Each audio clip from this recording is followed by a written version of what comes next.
The story of James Hardie and its fatal product is the focus of Matt Peacock's book Killer Company. The ABC journalist has been covering this story since his award-winning report on asbestos for Radio National Science Report back in 1977. So he's been on the trail for a while. He joins us right now in the breakfast studio. Matt, welcome. Morning, Fran. Matt, your book lifts the lid on the breadth and the depth of James Hardie's deceit, the ongoing denials which led to literally thousands of deaths.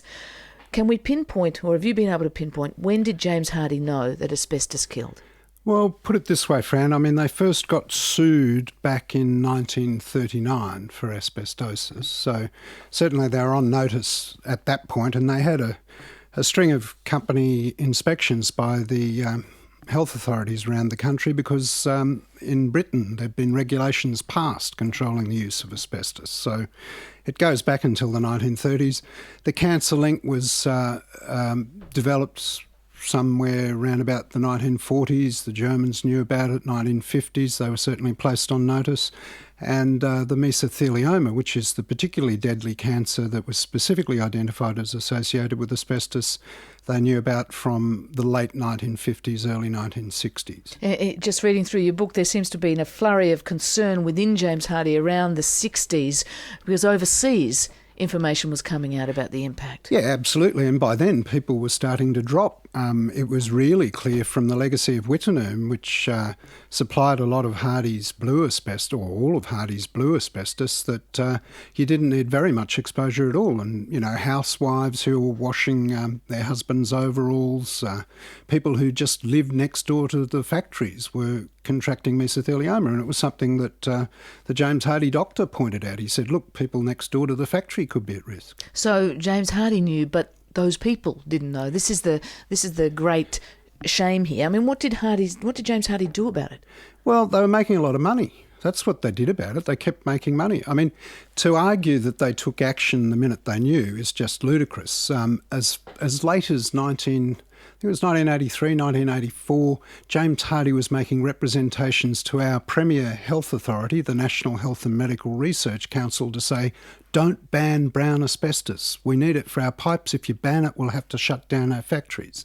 And in the spirit of cooperation, our premier health authority said, oh, okay, we won't. And that's clear in your book.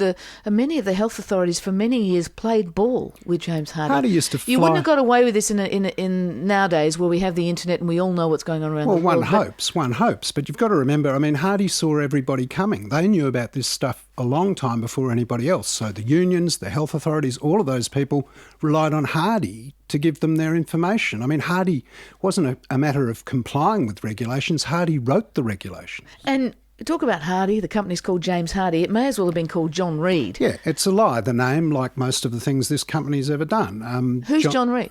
John Reed and the Reed family were the ones that got the company into asbestos. The real James Hardie died, or got out of the company anyway, in 1912.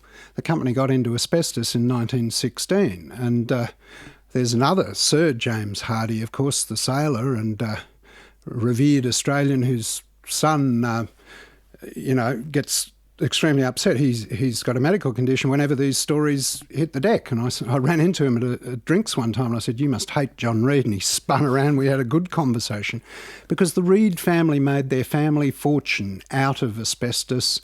John Reed we don't know about, of course, because he's out there as the revered philanthropist handing money out to charities and art galleries and the like, and having buildings named after him and running up to Charles Sturt University to rename the scholarship from the James Hardie Industries Scholarship to the John B. Reed Scholarship. But we do know that his name was on some documents back in the 60s and 70s, which made it clear that he understood that there were certainly risks. Was, and there's no question about that. And I mean, one of the things I recount in the book is Bernie Banton's trial, because Bernie, like me, really wanted to see Reed to front up to court because this guy has never actually explained what his family did and what they thought. And I tried to approach him several times, had a brief conversation, several letters over this book, because if you've got 20,000, an estimated 20,000 victims of James Hardie's asbestos, that's a third of our toll in World War One, that's a huge number of Australians that have been affected by this company, then I think the guy that ran the company for 23 years, during a time, I might add, Fran,